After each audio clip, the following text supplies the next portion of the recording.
Star Trek 57, M23, take 2.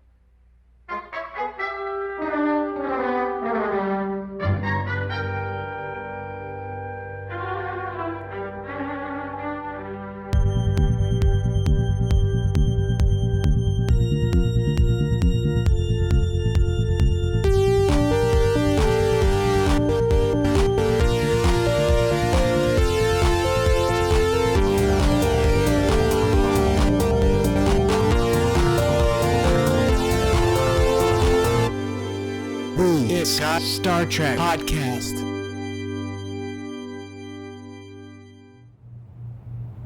Have some more cake. Well, no, thanks. I thought you said you were hungry. Oh, I'm all right. What's the matter? Don't you like my wife's cake? Well, I didn't say that. So answer me. Do you like my wife's cake? To tell you the truth, it's a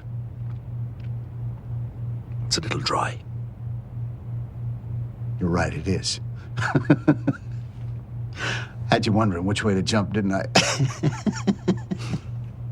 You know, Kroll and Flick, they always act as if it's the best thing they ever tasted. Hey, what do you make of that, Chester? I have found me an honest man. Must be my lucky day.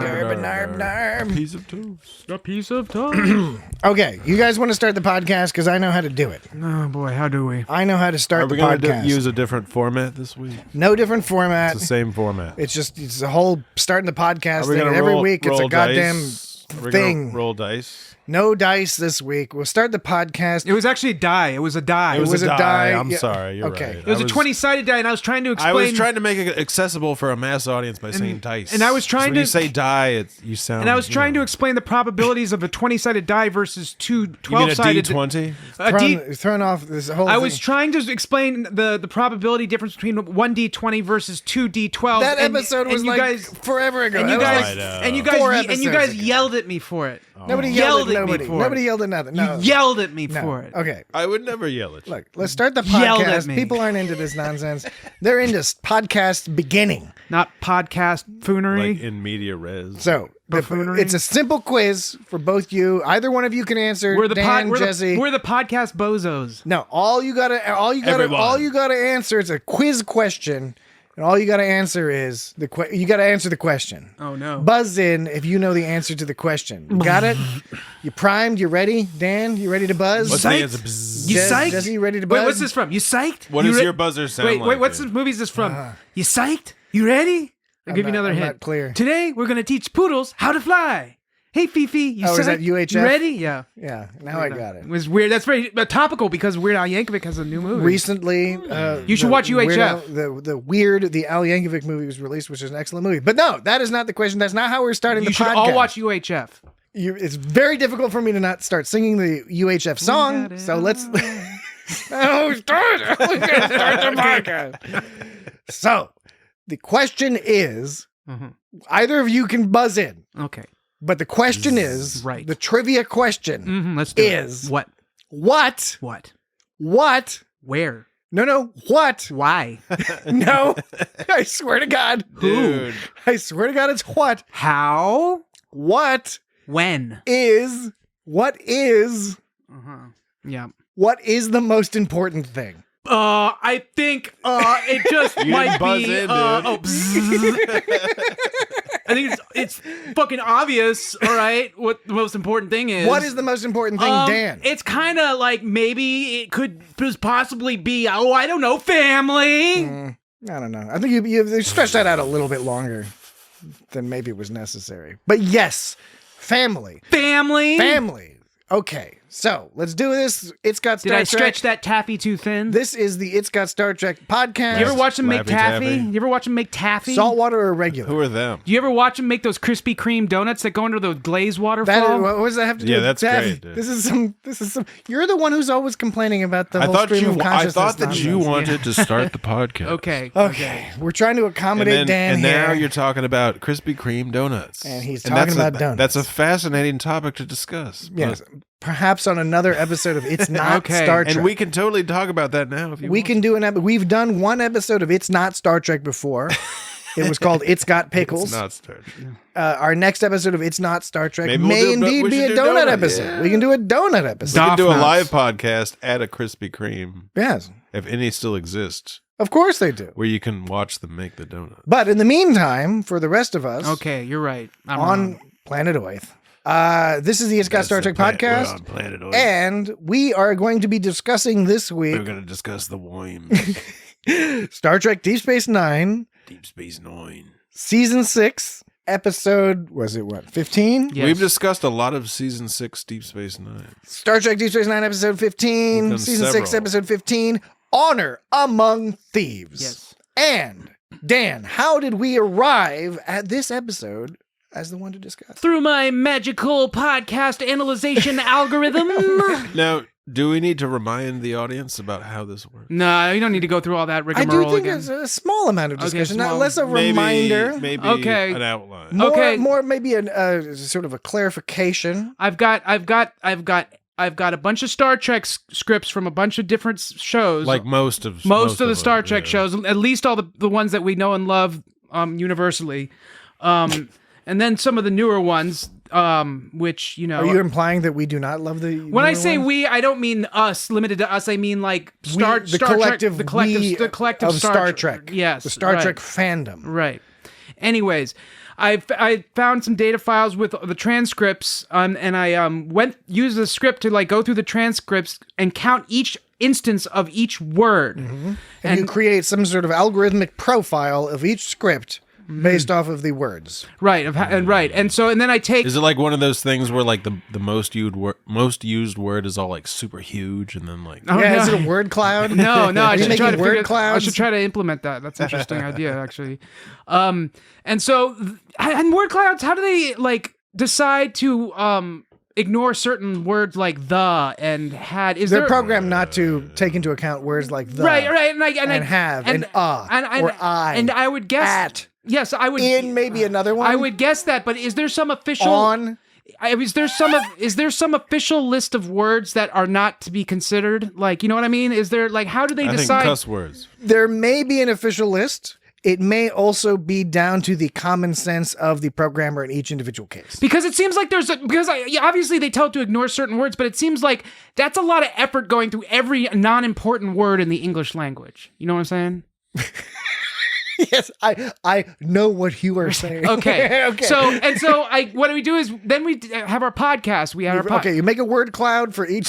No, each we just script. this is going to take forever again. We need to get through this. I know it's an exciting prospect. Yes. Okay. So, and then I have like a record for each episode with each instance of how many instances of each word there are.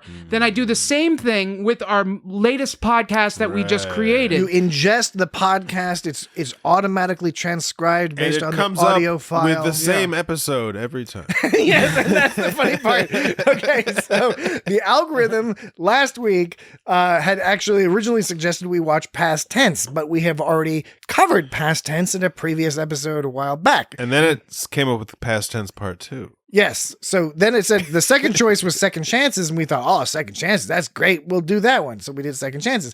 We ran the algorithm on last week's podcast episode, which again was a discussion of second chances, and it told us we should watch past tense part 2, which Yeah. again we've already done, and it also told us we should watch second chances. So I would argue, yes, there's an issue here, but I would argue that the fact that it brought up second chances means it's working well, because that's what it should be bringing up. I think 'cause it's working great if you ask me. The reason now I'm a little mystified as to why it had past tense as its choice.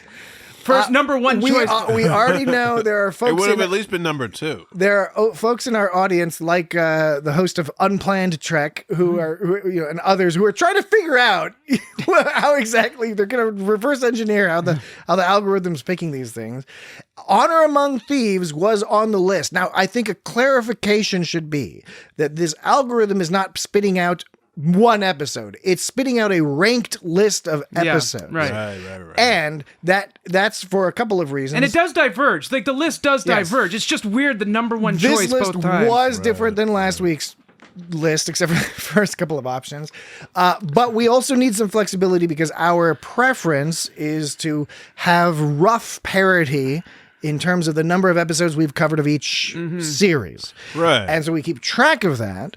And so we, for example, next week, we don't know what we're going to be discussing yet because we have to put this episode that we're recording now into the algorithm. However, we will have a bias towards either TOS or Voyager because just in terms of how many episodes of podcast coverage we've done for all the other series, TNG, DS9, TAS, Enterprise, Discovery, etc. We're ahead of TOS and Voyager, so we want to catch those episodes. So, right. And so in case anyone didn't put it together already, like we listen to this podcast now, it transcribes it, and it does the same thing where it counts the instances of each word, it compares them against the episodes. Now, there's two things that I need to do. Maybe one thing I should do is add an ignore list where like ignore words like the and things like that. Or just ignore the episodes we've already recorded podcasts for. Right, but I mean, I just, I don't mind looking at the next item on the list. That's not a big deal. I know, you don't I just mind want it to be seeing I just come want up. it to seem more accurate, and so I could add that ignore list. My attempt to fix that issue was to make a weight to the word. So if a word was said 100 times, it would have less weight than a word that was said 2 times. And I did come up with a formula, but the formula almost makes absolutely no difference. Oh, that's how it happened because we mentioned the fact that like past tense we'd already done. So maybe, and we only said it once. Yeah. Oh, maybe. Well, and I just said it once. Well, and that would be. It doesn't seem like. But they don't use the term past tense in the episode past tense. That's true. So it's not in the script. It would just be in the script title. Look, right now my formula for weighting words is weighting words. Is almost makes no difference. I looked at the actual value it comes up with, and it's such a tiny. It's such a low. Weighting words. The number is so small. It's so close to 0 that it makes little difference in affecting it. So I just need to tweak the weight algorithm and then maybe add an ignore list and maybe that'll be Is it less better. than 0? The main thing is it goes from 0 to 1. It weights it from No, I'm sorry. No, that no, it doesn't weight it from 0 to 1. It's a little okay. It's just a number that it's an average. It takes an average of things. 0.5. But no, the weight. Jesse, you can find all this out when Dan publishes his results. He will be putting this together into a paper and publishing it in one of the premier computer science magazines. Oh, it is a number of magazines. I mean journals. What the fuck? I know, really. PC. This is a podcast. No, actually, Game Pro magazine. Actually, I was wrong. It does. Podcasters Monthly. The confidence level, the final score is a number between 0 and 1. The closer to 1 is a higher confidence score, and then the weighting goes from 0 to 1. But it's like such a low, small number. What's the p-value? What's the p-value? Are you running t-tests on this motherfucker? Let's go to my bedroom. I'll show you the p-value. The t-test. This is a two-tailed t-test. Do you know what I'm saying? Do you want some p-value in your mouth? Gross. I'm going to t-test your p-value. Oh, shit. All right. So, okay. Regardless, that's how we arrived at Honor Among Thieves. Yeah. And so now we're going to discuss. Now we're going to commence discussing get down to Honor Among Thieves. So, what'd you think about this fucked up? Seemed a lot like that Donnie Brasco. Yeah, with less domestic violence. Less like domestic stuff. Yeah. Like you don't meet his family. There's just mention of the family and the importance of the family. Well, there was a lot of issues Donnie Brasco had with his family. And then Yeah, so Bilby is the role of Al Pacino. I wouldn't say Bilby Baggins. O'Brien doesn't really have a lot of issues with his family. They're kind of chill, I guess. Except when his wife is like possessed by a demon. But I mean, this is not like a new idea for a story in general, though. I mean, Donnie Brasco wasn't like, really. But that wasn't new either. Yeah. Yeah, but it did. I was reminded of Donnie Brasco at one part. It's very Donnie Brasco. But that doesn't mean like it's a ripoff of Donnie Brasco. It just reminded me of it. Do you know when this was? When this aired? I think it was like a year after Donnie Brasco was. There was something like that. Yeah. Bill Brasky to Bill Brasky. This was an SNL skit. Sorry. This has always been really one of my favorite Deep Space Nine Donnie episodes. Brasco was released in 1997. This is a low key one of my favorite. Loki. This was low 1990. key. This is 1998. So Honor Among Thieves 1998. It's another one where they're like, okay, let's get O'Brien in a situation Right. where everything's fucked up and he has to do all this fucked up shit and he's going to be all upset at the end and the audience is going to be all upset and crying at the end and stuff like that. Yeah. So They're really cruel to O'Brien. Yeah, these O'Brien episodes have like a certain personality to it. Maybe, and it's because it's like kind of like this. He's on some crazy confusion mission.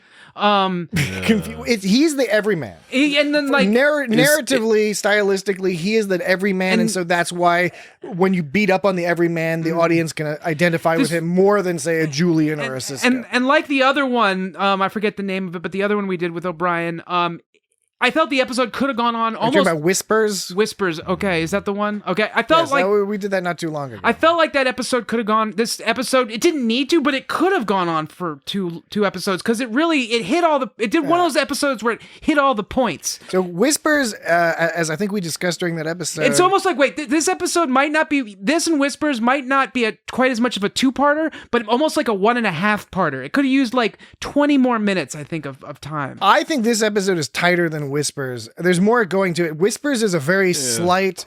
It's a sci-fi. It's a more of a sci-fi heavy story plot line.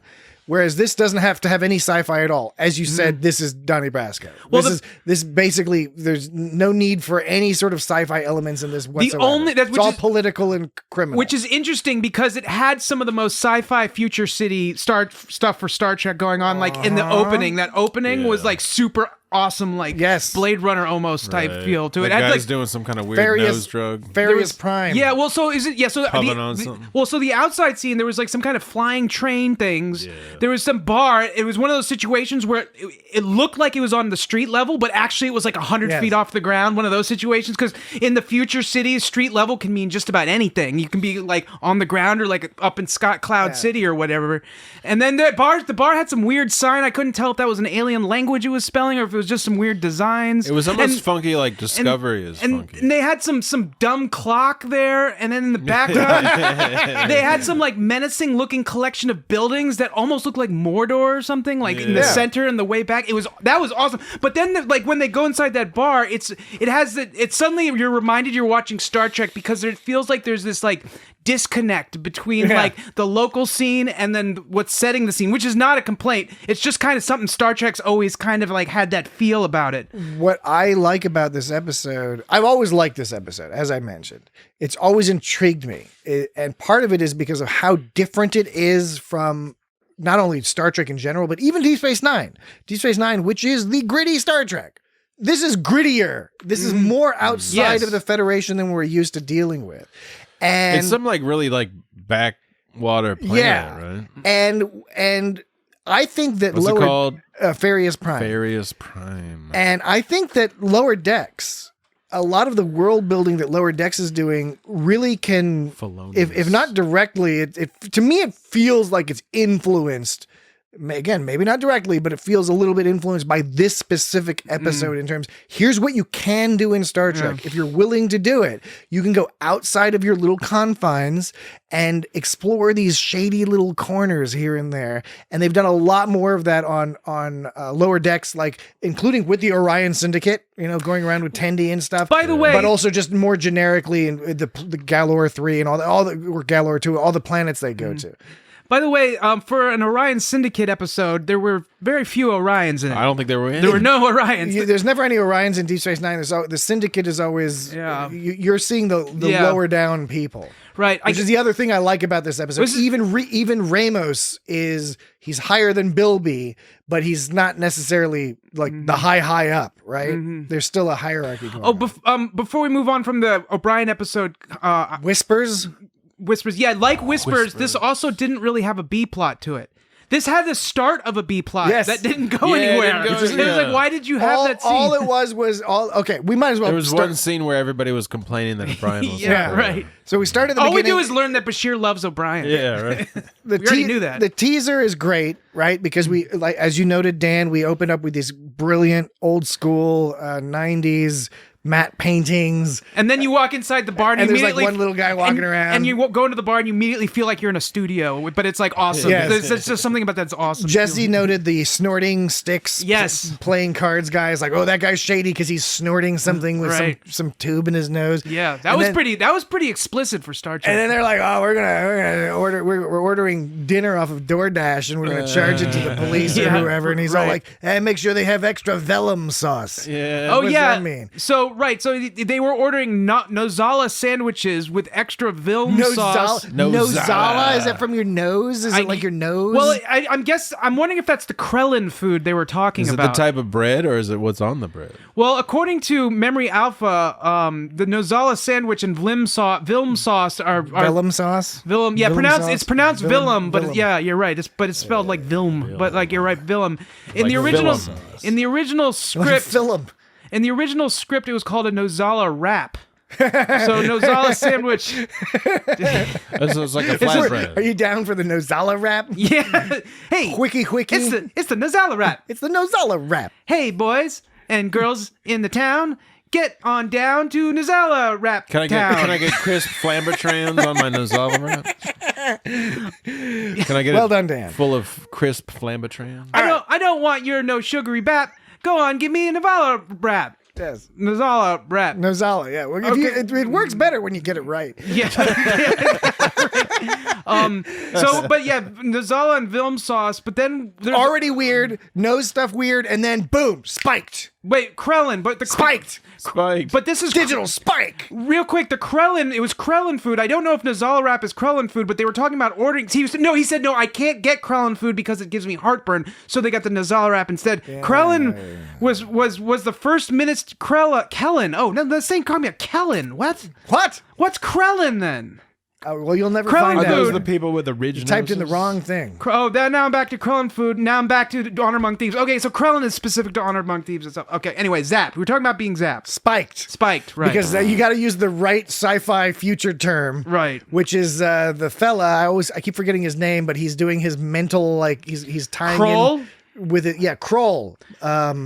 Kroll, he had some kind of interfacing implant that allowed him to do like some Wi-Fi magic. He's also one of the co-creators of the show Big Mouth on Netflix. Hey, Nick Kroll. Nick Kroll. I don't think that's the same guy.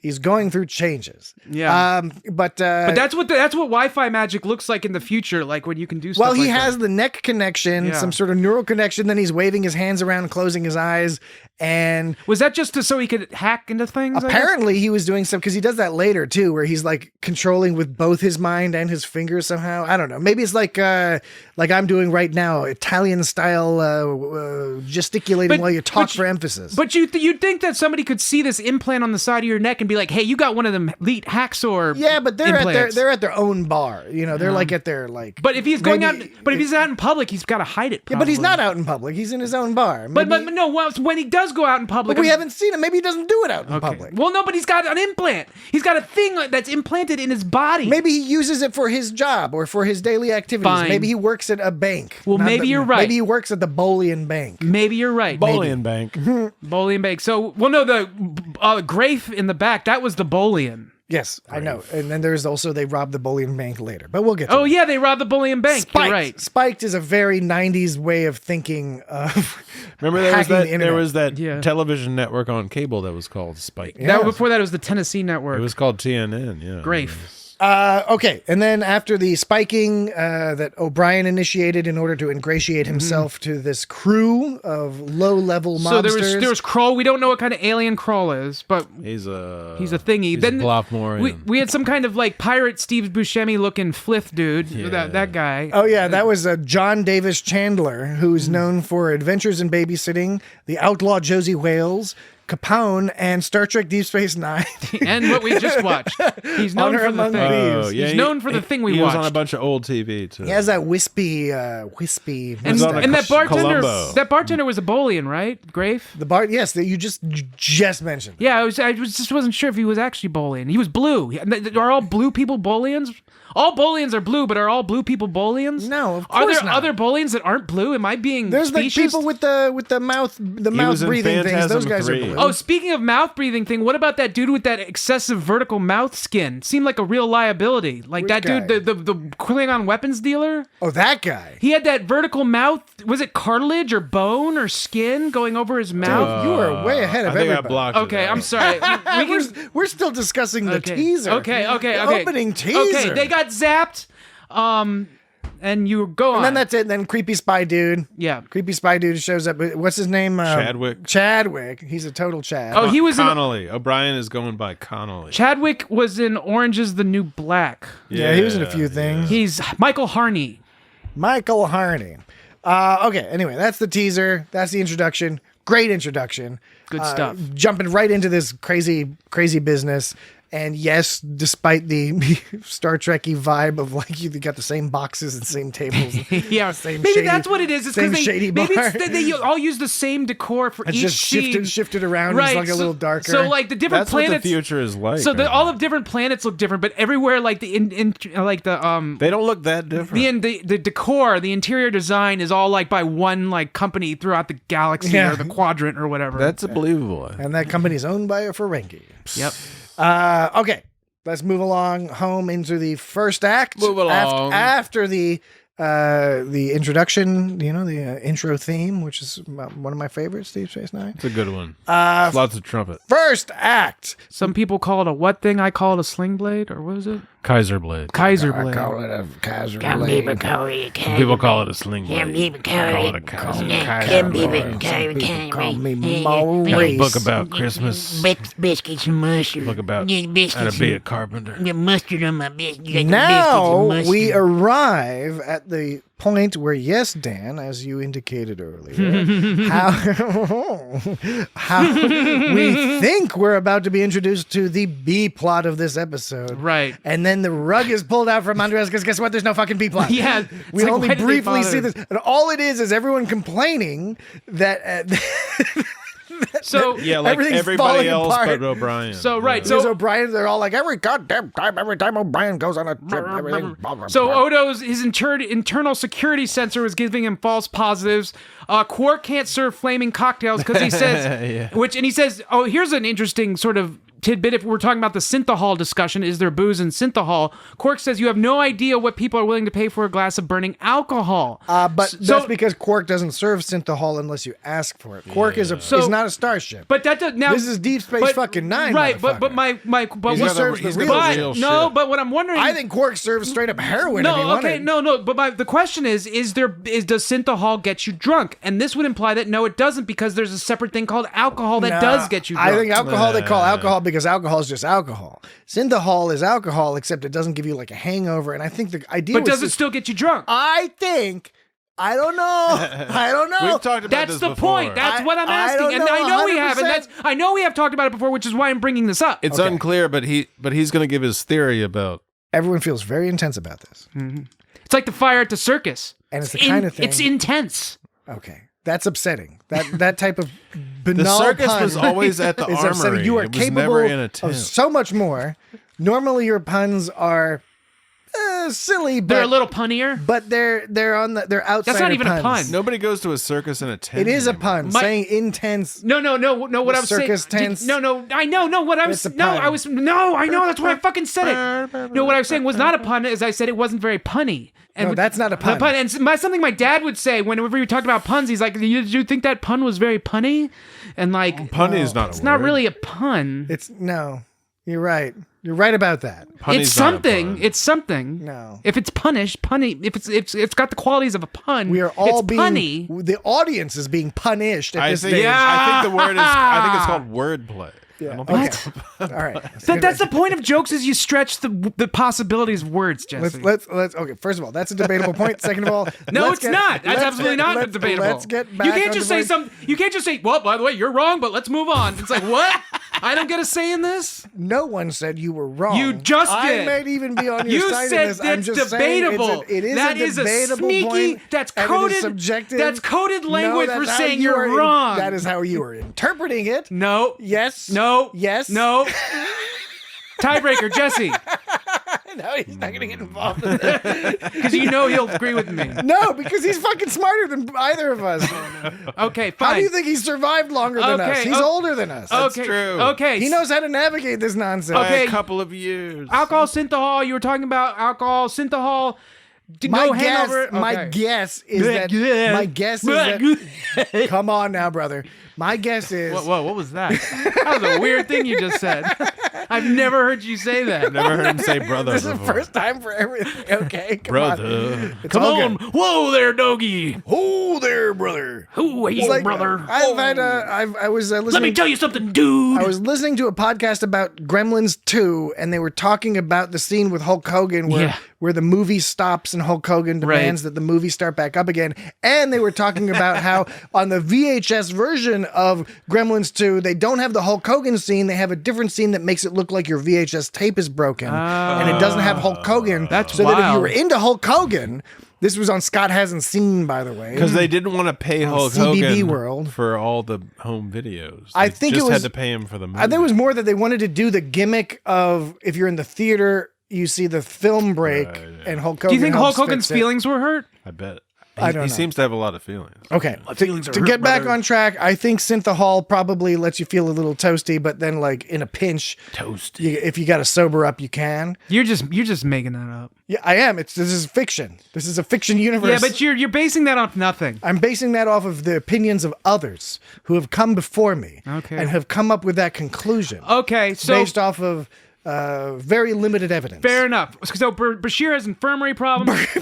Berkshire. Bashir has infirmary problems. Berkshire. I'm Dr. Berkshire. And Yes, then, I and then- mispronounced it. I said I You totally did. because You totally infirmary has an R, and so I put. I know, it's totally reasonable. Everything's reasonable. It's just hilarious that it happened. I knew this girl in college. She'd always call the vagina. She'd always say their vagina. Vagina. And then her boyfriend asked her to spell like vagina. He's like, "How do you think vagina is spelled?" And she didn't. She started laughing and she wouldn't spell it because no. because like I guess the conclusion is she thought it was spelled with. She was a moron. I don't know.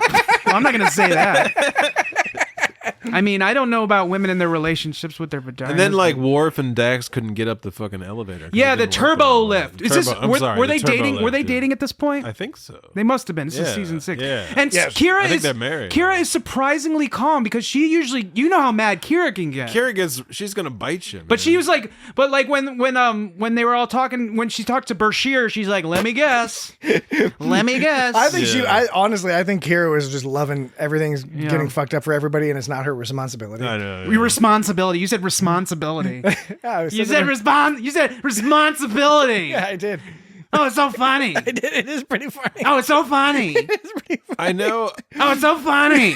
They kept putting O'Brien in all these fucked up situations, but is O'Brien really the best choice for No. like covert ops? No, No, he's no. not. It's a Kira job. It's a fucking Riker They job. wanted is who it to. is. Okay, they wanted to fuck up O'Brien. Yeah. The plot. Oh, I know. That's fine. They want to be the mean to. reverse engineered plot. Yeah. The only hook they have to hang on, which is an artificial constructed hook, You is can't this hang your hook on that. is that O'Brien is good at fixing things, and they figured Yeah. they've constructed it as here's an Right. easy So- way into the Orion Syndicate is They being need Right. guys to fix shit. But the authors made that up. You could come up with other things too. So- and, Yeah. and Cisco And- or Kira or Odo like- would be better. Like Cisco would be better, but of course they're not gonna send him on that kind of a mission. Well, but, they sent Picard on a ninja mission, Yeah, They did send Picard on a but ninja that's because mission. they were trying to get rid of him.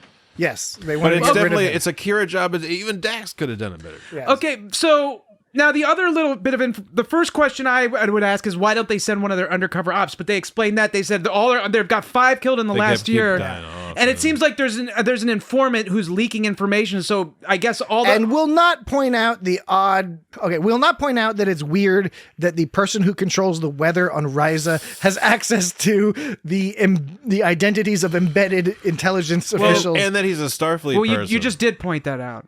How no, come, we're not going to point that How out. come Oh, a okay. Starfleet Okay. person is running the weather on Ryza? Is Ryza? They're not even a Federation world, are they? I think they might be. So- they might be. They're independent In in, any some way. case- But I think so- they're Federation, but not Starfleet. So it makes sense that they Starfleet can still help. it makes sense that they pick someone unexpected because apparently the informant is leaking who their operatives are. They should So, pick Morn. but they shouldn't. Yeah, they shouldn't. But is O'Brien really the best choice? Should you pick know? Quark. Quark honestly would be interesting to see Quark navigate the story. However, it all falls apart because it doesn't work because the whole point is to put O'Brien in a situation where he has to feel sad. And O'Brien, yes, and the thing is nobody else would feel sad about that. And the way Kira would be like, this is unfortunate. This is just unfortunately how things work in this world. What's kind of cool is that you see over the course of the episode him going from like, trying to get in cool with them to like feeling a little bad to like, you sort of go through the whole sort of array, the whole arc of the whole situation. Now, O'Brien is not very good at expressing his emotions because his sadness... Because he's Irish. His sadness just generally gets expressed as anger. Like when at the end when Bilby's like, oh, fuck it, it's all over, I'm just gonna go. He's like, you can't just kill yourself. Yeah. You can't just let him kill you. That's O'Brien being sad and Brian being like, and cry. That's O'Brien crying, but he's just yelling and being angry O'Brien. Okay, well, let's wrap up a couple things in this first act. Can we do the Nozala rap? Gonna wrap it up with the Nozala rap. Let's do it. Let's do it. Wrap it up. Wrap it up. Wrap it up. Nozala rap. All this Isn't that a good Nozala rap? talk is making me hungry. Chester the cat, which we'll talk about. Bilby's. Chester should have been called the Mr. molester. Fluffy. No. Chester the cat. He should have been called Mr. Fluffy. Chester the cat. We Bilby's cat. know Bilby's secretly a good guy because he has Chester the cat. Because he loves his cat. Yeah. And he has a fluffy cat. He doesn't have like some kind of. It seemed like a Maine Coonish kind of cat. It seemed a bit Maine Coonish or ragdollish. Did you see at the end that cat made that chair humble at the very end? Like when wait, what? When which term? which definition of that term? Well, are you talking about like the wrestling term? Yeah, like jabroni. Like he made it humble. Like, did you see like when this last scene when Bashir left and O'Brien was there, or O'Brien as you said earlier, when O'Brien was there and I don't know what you're talking about. And then the camera followed Bashir out. We saw Chester and he was all like rubbing himself all roly-poly on he was making that chair humble. He was making it his chair. That was like he was like being like, that's my chair. I'm rubbing my scent all over this chair. He was covering it in fur. How many takes do you think they had to do to get Chester man. listened to probably like 30. to jump? Maybe that's why it was a Maine Coon, because Maine Coons are kind of doggish cats, and so maybe they are more easily trained and or they're something. all roly-poly. Yeah, but it all went up to. Do we ever see Chester again? I don't think we ever do. In this episode, yes. Oh, you mean in the future? I'm sorry. I was about to say you're stupid. Motherfucker. I was about to say you're stupid. I was like, are you stupid, Dan? In the future, do we see Chester again? Not that I know. Okay. Anyways. Okay. Family is the most important thing. Do you like my wife's cake? That didn't sound like no cake. That sounded like he was eating a cookie. That's how dry that cake was. All right. Let's take a break, and then we're going to talk about. Do you think O'Brien's wife makes better cake? It's part of her Kimiko? name. It's part of her name. Her name is Kimiko. Keiko. Keiko can make Kimiko. some good cake. That Her name is Kimiko is Keiko. the I know it's the fake name. I know. It just Kimiko. sounds like Keiko. Isn't Kimiko the name of the Did he say the sex pillow that the guy in 30 Rock sleeps with? I don't know. Did he say Kimiko because it sounds like Keiko sort of? Probably. Okay, we're going to take a quick break, and when we come back... Keiko, more like cake, no. We'll talk about one of the most fucked up lines in Star Trek history.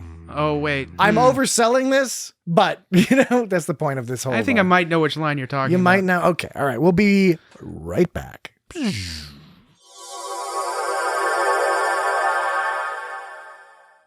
We're back. All right. So the line that I think who knows, maybe it's not the most fucked up line in Star Trek history, but I do think this. I think I know which line. This line is super fucked up, super layered. I love this line. I love this. Maybe it's episode. not actually. Maybe because it's not that. How well written this fucking episode is. Okay, no, I don't think it's. I think you're thinking of a different line because the one I'm thinking of isn't that layered, but layered. You said laird. Isn't that a Scottish lord? A laird? You know? Like Eastman and Laird? Mm-hmm. Laird? The laird of the Okay, cloud. what's the most fucked up line? The Laird of the Fen. The line is Bilby. It's at the very last line pretty much in the first act where Bilby says, "Hey, what do you make of that, Chester? I found me an honest man. Must be my lucky day."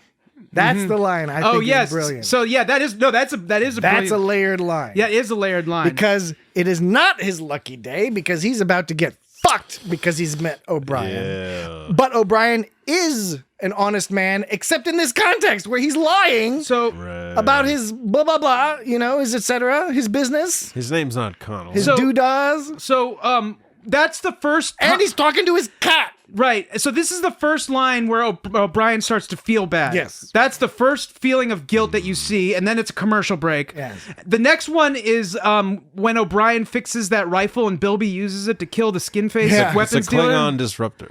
Yeah, the Klingon is. By the way, those people always wonder, why are those rifles bigger? Do you think they just have better batteries or something? Better batteries. You know how rifles are big and then they have The induction coils the are- the phasers versus rifles argument. Like, why do they have rifles when they already have phasers? You know, I'm sure We it's got amount phaser of rifles. batteries, power. I mean, Lower Decks made a joke about that, didn't they? Sure, why not? Maybe they got more batteries. Or I noticed sometimes phasers don't really hurt the background stuff, like the props. Like when it hits a fountain or something, nothing happens. Maybe the phasers blow them up. Yeah, the phaser rifles? it's based on Yeah. the setting. If you set your phaser to a higher setting, it will But hurt, harder structures. But what's the point of having a? But my question is, what's the point of having a rifle versus a phaser? It's got even more power Yeah. and probably better range.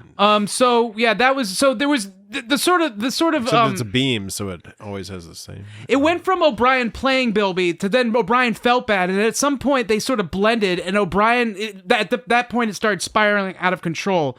After Bilby killed Skinface, he goes, "Nobody takes me for a fool." Yes. And that was that was like right after O'Brien feels bad that when he killed him, but when that guy says that line, that's when it's both O'Brien feeling bad and O'Brien fucking with him because he's like, I did exactly what I wanted. I got this guy to buy into me, and now he's saying this shit like no one makes me look stupid. And so this is the point where O'Brien, when it's like out of control, he feels bad, but he's doing his job, and it's like things are just sort of going from there. The line that I thought was fucked up, which is for a different reason, and I guess it's not that it's not really a fucked up line overtly, but it kind of it had a weird implication to it. When they have that escort and O'Brien turns down the escort and he's like, "Don't tell me you don't like girls." Yes. And O'Brien's like, "Yeah, I do." You know, like very, very 90s Yeah. homophobia. Yeah. And it was that light homophobia where they Right. think they're not being homophobic because they're saying like, they're not saying like, "Are you a gay?" It's not Yeah. like Bilby. Bilby's just more like, "Oh, yeah, I think of an episode. homophobia. Oh, 90s. It's the 90s." When was Three's Company? Was that early 80s? late 70s? Late Yeah. 70s. So there was because the whole premise on that was the only reason Jack Tripper could live with those two girls is because he told Mr. Furley he was gay. And Well, otherwise, he told Mr. Mr. Roper, right? Mr. he was Roper, gay. and then Mr. Roper moved into a duplex with some other people, and and then Mr. Furley moved They in. got their His own brother, show. Mr. Furley. Yeah. And so wait, was there a show with those people before Three's Company? No, or the was it Ropers after? came It after. was Ropers after came Three's after. Company. Okay. So That's why they left, and then Furley came on board. But there was one scene that stuck in my head is like how Mr. Furley's talking to Jack, and he's like saying like, Jack, they get stuck in a meat lot freezer together or something, Yeah. or something Down at weird. the, One of at those the bar, situations. at the restaurant. At the they're all- Regal Beagle, I don't know. But Mr. Furley goes, Jack, you're all right. And then he goes, well, you're not all right. And then there's like an intense audio. You're not all right. Then there's intense. Then there's like an intense canned laughter. It's like, oh, that was the funniest line ever. You're not all right. You're gay. And it's like that was. Except that Don Knotts had the craziest outfits on that show. With, Yeah, all he those, did. like funky So scarves. the reason I bring that up though is because that was late 70s acceptance of homosexuals, Yeah. which was obviously not very progressive. No. It was the But homosexual but- as a comedic clown figure, but portraying them as They're all right. Yeah, they're not all right, but they're okay. They're fine. They're okay. They're queer. They're not so bad. They're not so bad. Ah. But then DS9, we have the 90s, which is a little more progressive, but still, like looking back, is just like, don't tell me you're I'm not not into girls. gay. Yeah, I'm not gay. Yeah. Oh, no. Yeah, but Mr. Furley was always wearing some kind of scarf or something. Yeah, You he know, always he's had like some kind of funky ascot. he dressed like my grandparents' basement looked or something. Yeah, There is he dressed real, like he dude. dressed like my grandparents' gay lover Yep, that too. that they kept in their basement, Mm-hmm. which was a thing that people did in the 80s. Oh yeah, at the beginning when O'Brien was playing Bilby, the next thing after the spike, Bilby thinks he's a badass for digging up O'Brien's history. Yes. I use many finger quotes. when that's easily You know, like people a, can't like see a, the finger. Well, I'm quotes. telling him about the it's like finger a, quotes. really easily like a Starfleet intelligence plant. Like, Yeah. here's some information. And so that makes Let's go. Bilby look extra chumpish because he's all like, he like comes up on him and he's like, hey, I know where your place of residence. I know where you went to jail, and like that's exactly what O'Brien wanted him to know. But O'Brien's all like, What? How do you know? How do you know that? What are you doing here? How'd you find that information out there, honey? And so What are we even doing tonight? I don't know. What are we doing Which tonight? episode are you watching? I don't know. Just what do you think is going on out there, Dan? So O'Brien's feigning like surprise and discomfort, basically, but really he's playing right into him. I think we're goofy because this is a great episode, but it is intense and sad. So it's the goofiness is coming out in different ways. So the Klingon disruptors, Bilby gets him to fix the Klingon disruptors. Yes. And O'Brien acts all scared, like he thought like Bilby was going to shoot him, but like so he's like acting all scared. Now we find out these guns don't work, and so we're left to believe that he got bum guns. But now I'm wondering, on second viewing, I was wondering, maybe they were sabotage. Maybe like the skin face sold like some proper guns, and like O'Brien's people somehow sabotaged them along the way. Sabotage. I don't know. I don't see any reason why that would be the case. Why not? Brian's people. I think it's the information presented. I think perfectly reasonable that the guns sold were malfunctioning and the guy was trying to rip off Bilby. No. Your argument is fine, except it's fine. Thanks. It is fine. No, thanks. I'm glad. just saying there's nothing inherently wrong. I can almost live up to Patrick's expectations. Very not nearly, quite. but not quite. I will almost sleep tonight. Okay, so you are conflating your personal identity Jesus Christ. with the argument you're making, and they're two what the separate fuck things. are you talking about? Now you're talking down to me. Oh no. I'm not talking Now you're talking down to me. So what you're doing, Dan, it's very common among people like you, and it's forgivable. It's completely forgivable. Don't feel bad. There's nothing wrong with I would that. never make this mistake, but I'm different. You are indeed providing additional examples of the point I was trying to make, which is you think you're helping your argument, which is cute because you're actually digging yourself deeper. I'm arguing against your argument, not against you as a human being. Don't get confused. I know it's easy to get confused about what we're talking about when we have conversations, but let me clarify it for you. You dumb motherfucker. There's a few things. There's a few things I'm suggesting somewhat simultaneously. One is that the point you're making, I just think there's absolutely no textual evidence. I think for there's it, plenty. Nor does it make sense. I think it was in a cut. I think it was a scene that them and made them look bad. I think it was a scene that was cut from the show. I do think it would make sense in the context of the Starfleet intelligence wanting to help O'Brien be put into a position where he can ingratiate himself to the people. Yes, I agree that does make sense, but I don't think there's any textual evidence to support that. Separately, I think you're a great person. I think you're just a wonderful, nice, intelligent. Now you know you're a hale fellow. Now you're hearty. Now you're and hale. Now you know what buttons to press, and you're doing it on purpose. Well, Totally I pressing think buttons. it was sabotage. Mayonnaise. I think the smoothest thing that Bilby did, which actually wasn't that smooth because it was a poor test of loyalty, is when he fed him the cake and he was like, it's great, isn't it? And then O'Brien's like, well, first of all, O'Brien wasn't doing a very good job of hiding it. He's like, would you like some more? He's like, no. It's like, listen, I'm from fucking Ireland. I know what cake is, motherfucker. And so, do they know what cake is in Ireland? I'm sure they do. I'm sure there's cake all over the place. What? Cake, Yeah, that's cake was all over the place in England, and it was all like really nice Dan's cake. trying to figure out if that works out to a slur. Or, No, I just didn't know how it sort of related to like. He knows what good cake is. He knows what good cake is. I was just wondering if Ireland is better. His wife is named Keiko. That makes more sense. I just now don't think of cake when I think of Ireland. I think of meat pies. Well, no, don't they eat meat pies? Ireland. They eat like They eat like liver pies. Liver pies. I've never and been things. to Ireland. Blood pudding. Blood pudding. I've had blood pudding. Just speculating. It wasn't bad. They got a lot of milk there because of all the cows. It's like kind of like blood pudding. If I remember, it was kind of like they don't got snakes. it was kind of like No snakes. What is it? The black and white pudding is like it's like scabby meat. It's like Oh yeah, No, there's it's blood black pudding pudding and there's and then white white pudding. pudding. Yeah. black and Black white pudding's made with blood, and the white pudding's made with pus. Okay, yeah. So it's like the black pudding is like eating scabby meat. It's like crispy. Scabby pus. It's like if you had a Crunch bar, except if it was meat and It's the got crunchiness. some And it's good. crunchiness And the to it. crunchiness wasn't from rice. They it was got that at 4Ps. You had that at 4Ps. So instead of I saw him eat so that it's like shit. a Crunch bar instead Somebody of ate that shit. so but instead of the rice pieces you have like blood clots in there. that And you're everybody eating. likes eating scabs. Yeah, everyone does. I always ate my scabs. So there Yeah, you go. Everyone's go. on the same page here. So, And we have a very diverse set of opinions here. So he was testing O'Brien's honesty by feeding him cake, right? It was just kind of a casual thing though, but what he was saying, he was like, Krull and Flith always lie. So maybe he didn't mean to test Did him. you think it was funny the cake was in those funny little bars? Like little bars? It looked like a little pound cake. little pound So- cake thing. Little cut up So chunks of pound cake. So maybe it wasn't. So maybe he wasn't purposely testing him, but he was. Dry pound cake. But he was like tickled when he found out that O'Brien was honest with him because he was like, Krull and Flith always lie. So that was kind of like that was a little smooth moment, but obviously it was a terrible test of loyalty because it didn't work. Yeah. When Flith asks where the parts came from for the Klingon disruptor, he tries to like be all super smooth and hold it from Bilby and act like he's being guilty. He's being guilty with Bilby. Being guilty with Bilby. So because he's being all like sketchy and being like, oh, I don't want to. I just found him. Blah, blah, blah. And Bilby gets all pissed off. Yeah. And Brian's like, sorry, I didn't mean to keep it secret. I just didn't want to get you in trouble.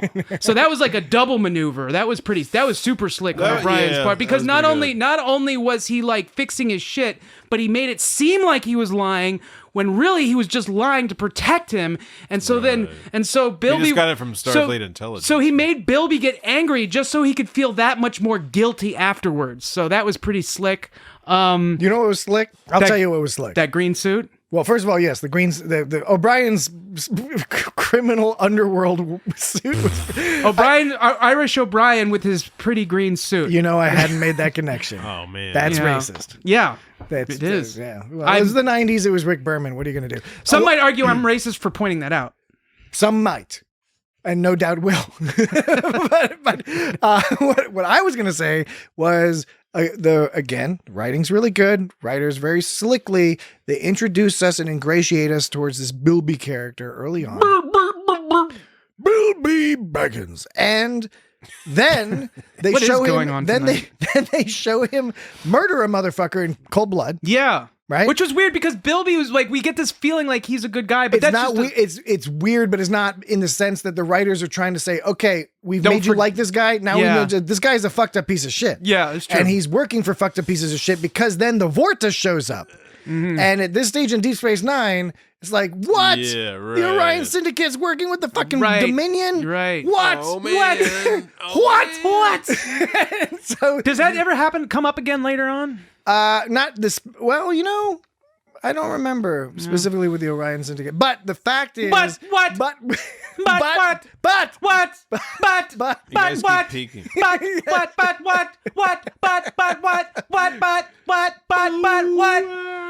We should create a binary sort of a Morse code through the word but and what. What? No, but Dan, what? Is it like what in the butt? Yes. To do this properly, which we can't do at this stage because we're wasting Feel all time. weird. To do this properly, you would have to do the butts. You're and starting to feel I would weird. have to do the whats. You And do the whats and I do the butts. exactly. Who like- do the butts? Who do like, the whats? You know, like the Sesame Street. There's little monster creatures. There's little We've alien lost creatures. the beeps and the sweeps and the creeps. Yes. Oh right, yeah, Sesame Street. Wobble, wobble, you know, those except the butts and the whats. But okay, so no, what were we talking about? Oh yeah, We were talking about my awesome freestyle rapping from earlier. No, we weren't. What we were talking about was that the writers have My done a great freestyle rapping job was terrible. already just by the end of the second act, setting this up as we like Bilby. I always forget except Bilby is without any problems. He sees the Vorta and Ramos is like, okay, we're gonna do some. We owe them some favor, so get ready. And he's like, yeah, sure, no problem, motherfucker. I'm happy to help these people do whatever. I'm happy to kill any motherfucker as possible because that's my job. Yeah. He's like, I'm gonna fulfill my function, and so it kind of jerks the audience back and forth a little bit because he's a charming character that we like, played by Nick Tate, who was on Space 1999. Among other things. Wow, He was Space on. 1999. I think he was on some TNG. He was on an episode of Lost. He was on an episode of The X-Files. You talking about Bilby or you Bilby. talking about Bilby. Bilby? Ramus? Yeah. Nick Tate. He's an Ramus is a Australian different. Do you remember that movie Little Man Tate? No. Sort of. I remember the title of the movie, Little Man. Little Man Tate. Was it a Jodie Foster? I think so. Was it about chess or something or I don't know. or something else? Remember that Jodie Foster movie, Nell? No. You remember that movie, Nell? Little Man No. Twerp. Chickabay. In the Way. Chickabay. Chickabay in the Way. There were some uncomfortable scenes in that. Oh, the whole film is an I think uncomfortable it scene. sounds Like there was all- one part where she like was in a bar and she lifted her shirt and started dancing in a circle, and it was like really made me feel really like she was being molested in that scene or something. It was. I think that was the point, but Hugely like problematic movie. it was. I think that was the point, but it just felt really. I guess it was really successful at trying to do what it was trying to do, which is make people feel uncomfortable. I don't know, but there were some problems. Anyway, why are we talking about Nell? Well, I don't know. I'm not entirely sure either, even though I'm the one who brought it up. Okay, so now because O'Brien discovers this relationship with the Vorta, it traps him basically, because now he's like, okay, I found out the identity of the motherfucker who was selling out the Starfleet intelligence officers, the undercover officers. It's this dude, Some kind of rising weatherman. the Ryzen weatherman who inexplicably has access to this information. Right. But whatever. But we weren't going to point that. We're not pointing that out. I guess the headcanon thing is... You said earlier that we're not going to point that out. And we haven't. Okay. We still haven't. Okay. You Just could reminding you. argue, if you want to squeeze it into your headcanon and make Starfleet not seem stupid, you could argue that Starfleet intelligence had placed an agent in charge of the weather system at Ryza. But by that point... And that's why he somehow knew about it, because he was a Starfleet intelligence officer. By that point, you might as well assume that the Starfleet sabotaged those Klingon disruptors before they got into Bilby's hands. Precisely. It holds just about as much weight as that in terms of the textual evidence. Because nobody is sneakier than fucking Starfleet. That's right. Joseph. We've seen enough Star Trek. Like, you know, They are sneaky. they're the ones- I mean, all that, Section 31 stuff or whatever. Okay, so now we move into the third act. Okay, real quick, these acts thing. Real quick. I never remember when I'm watching a show. I'm always in my head gonna be like, okay, I'm gonna remember when the first act ends and the second one begins, and I always forget. It's just the commercial breaks. Yeah, but it Star seems Trek like is just a commercial break. It seems like Modern it's- Star Trek, it's more complicated. Streaming Star Trek, it can be more complicated because they do a little bit different it stuff. seems like it should be so much more than just the commercial breaks. Is that really? But do they strictly adhere to that structure though, or like meaning like is it actually the second act by the second commercial break? Like do they say like we're by and large, like by the rules of acts?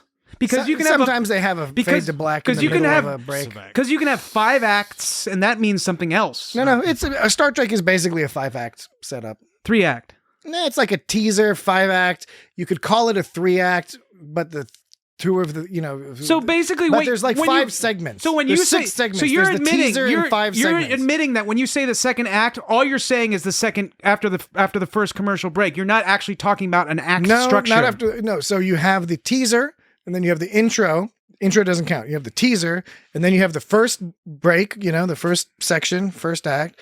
Then it goes to commercial. And then you have the second one, then it goes to commercial. Then you have the third one, then it goes to commercial. Then you have the fourth one that goes to commercial. And then there's the fifth one that closes it out. Fifth one's always the end. And that's 90s Star Trek. Boom. But you're calling it TOS, act. But you're calling. boom. But you're just instead of saying commercial breaks, you're saying act when it's Because not. they are basically structured as acts. Okay, that's what my question was. And that's what I responded. Well, it took you long enough. Yes, it did. We're filling time here. We got to provide, as we mentioned last week, we are dedicated more than ever, now more than ever, given the state of the world, to provide approximately equivalent number of minutes of content each week. The quality is less important, clearly. Anybody who's a long-term fan of the podcast will agree with that. I was doing. But the number of minutes, fairly consistent. I was doing a stream of consciousness thing at the beginning. You called me out on it I did. because you remembered that one time I called you out on it, Possibly. and that's me eating at you. I don't know that it was There's a eating lot at of me. bad blood on this podcast. I don't think I remembered it as much as you think that I may have remembered it. Okay. But it's possible that I have. I will allow for that.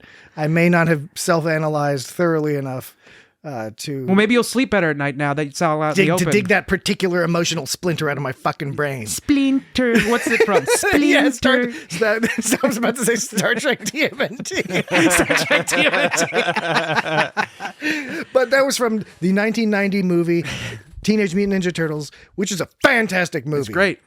The Leonard Maltin book says it's kind of like dreary, but I disagree. I think it's dreary in a good way. So anyways, maybe now that we've had this out in the open, maybe you weren't sleeping well and now you'll sleep better now that we've aired all our grievances. All right. So the third act. Okay.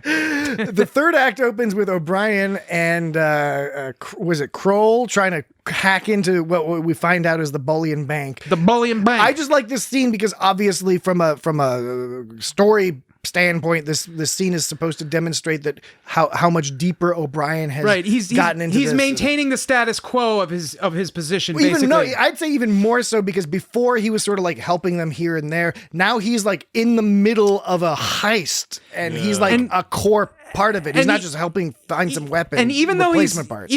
acting, he seems like he's starting to actually enjoy the life a little bit. He likes solving problems. But of course, this like in order to get into the bank, you have to play this Leet Hacksaw mini game where Kroll is doing Mega Brain interface funtime magic, and he's all like, and he's like doing stuff with his hands and his eyes, and he's doing the whole thing. He's like, I'm in, I'm out.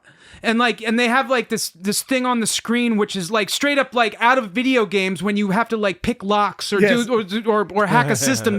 You play this weird mini game which is a little puzzle where you move squares around or something like that. And that's exactly what they were doing. And I hope that's what the future is like when you're trying to pick locks and break into banks. But it's alas, it shall not be because everyone would want to do it then. You don't want to make hacking a fun game because everyone would want to do it. You don't want to incentivize the thrill of hacking. Right. Using your mind. And we still don't know exactly what happens other than, I guess, being spiked, where you can get zapped if as a potential punishment for hacking. That was just because O'Brien rigged it up so it would spike. Well, yes, of course, but it's still a risk. Potentially a risk. And when it was spiked, like they were all indignant about it. Like they were like, "Well, what's the city coming to? Spiking someone for trying to get a free lunch?" It's like it was the garbage man. They were like, they thought they were doing. What do they think, sir? They thought. Sir? All right, I'm ready. I'm ready to receive this wisdom. Jesus. They thought that they were being oppressed essentially because they weren't allowed to steal their lunch. You know, it's like, look, I'm not saying that stealing lunch is the worst thing in the world, but if you get in trouble for it, you kind of knew what game you were playing. You didn't do it the right way. That's for sure. You know. So what is this place coming to, like enforcing laws such as don't steal from? But you are stealing from the man. But I mean, you can't expect the man to like. Well, you can't expect the man to just let you steal from him. But in this case, they're stealing from the Bank of Bullius, which we don't know. We don't know what the Bullions are being assholes or not. Are the Bullions corporate overlords? We don't know that. I was specifically referring to when they were stealing a free lunch. Yeah. What were you saying? The garbage men, Jesse? I guess the day before they had like used they had made the police force pay for their dinner, and this particular evening they made like the garbage people. Oh, right. So Dan, you mentioned earlier the scene that comes up after this, where they're sort of celebrating with the escort, the sex worker. Mm-hmm. Uncomfortable scene. It was funny. It was the idea. I didn't like the homophobia, although it was expected in terms of Bill. They thought they were being progressive somehow, probably. Which is, I don't know, or not. I don't know what they were really thinking. Being progressive would have been Bilby not presuming which form of sex worker O'Brien would want initially, because by the way, it's also what species does he like? What gender? Would he have what given species, him like a panel of options? There would just been like a room full of beans. Don't tell me you don't like Orions. This is the Orion Syndicate. Yeah, I think you maybe start with hey buddy, good bank robbing. Let's celebrate. What are you into? Do you want to do drugs? Do you want to have a nice meal? Do you want to fuck a sex worker? Are your balls tingling? Because it's always uncomfortable to have to turn down a sex worker. I think it's presumptuous. Forget about the homophobia. You don't it's just want to hurt her presumptuous. feelings. Presumptuous. Because having to say no to that is like really uncomfortable. It's like, I thought that, and then you got this third person here who's like, well, what am I supposed to do? Yeah. What was he doing there in the first place? So, and of course, watch? From a meta perspective, it was also awkward because clearly the production staff did not want to pay the rate for giving this actor lines who plays the sex worker. So we just have a 100% silent woman sex worker. Yeah, which kind of contributes to the objectification of the very situation. much. There's no kinda about it. She's silent and smiles, and then he gives her some money and is all. And then I did like that they played O'Brien as the sort of awkward nerdy guy with a sex worker, where it's like, oh, it was really nice to meet you. Yeah, right. Yeah. Well, I actually have those the hacking the bank and the escort worker under the same category of, I called it O'Brien maintaining the status quo, and you say it as he's getting in deeper. That's fine. I can agree with that too. They're kind of the point of, though, I guess that's probably a better way of putting it. What you said, it's just kind of these scenes that are just kind of added in like for flavor, just to show you how deep in it he's getting. The other parts was when they casually mentioned how they went to the races together to party. And then like when they're having those drinks, and then like the ultimate was when Bilby witnesses or whatever for O'Brien. But Dan, what is the most important thing? I think it's family. Yes, precisely. I think that's what the deal is.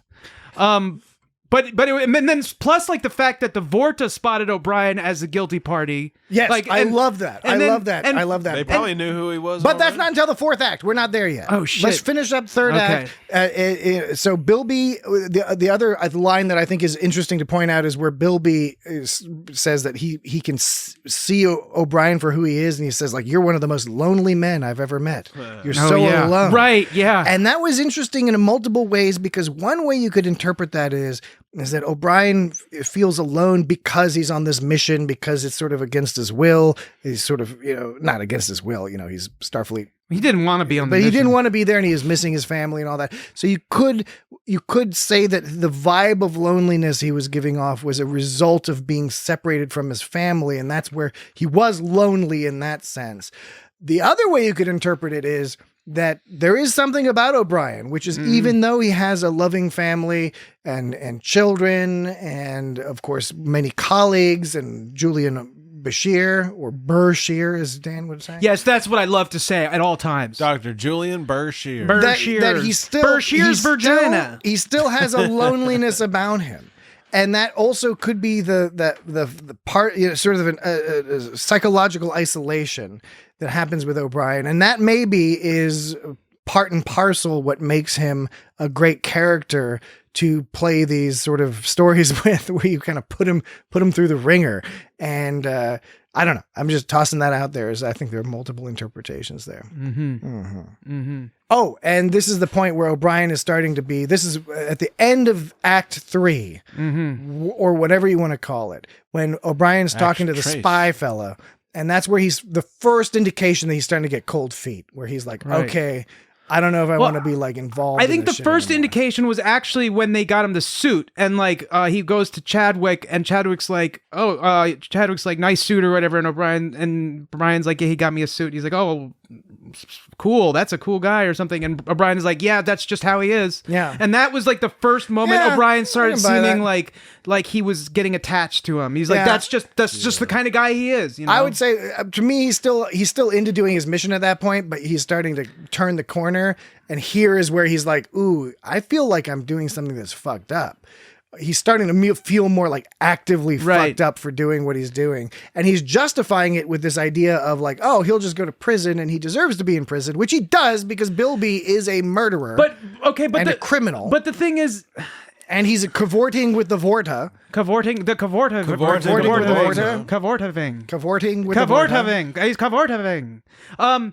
Well, we're led to believe that Chadwick is an asshole for lying to him or whatever, and like he's gonna get killed in the end. But honestly, like, it's better that he didn't go to prison, because like Bilby said at the end, if he went to prison, his family would have gotten killed. So it's good that Chadwick double-crossed him on O'Brien on that one, I guess. And it's why you have to have O'Brien, because almost any other character is going to be in total agreement with Chadwick. They might be lament it. They might be like, oh, that's fucked up. We live in a fucked up world. But Kira would be like, oh yeah, fuck that. Yeah, that's just the way things work. So to recap, what was the moment you said that you felt O'Brien really turned? It was with Chadwick, and he said it was at the end of right before the commercial break, basically, where when he objected to the trap they were setting up.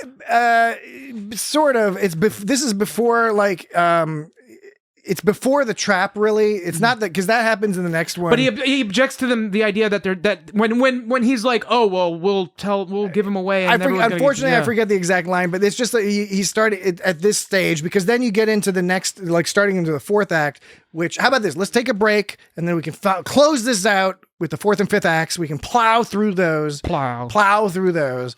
So let's take a quick break, and we will be right back. You're always, it's always at the noises.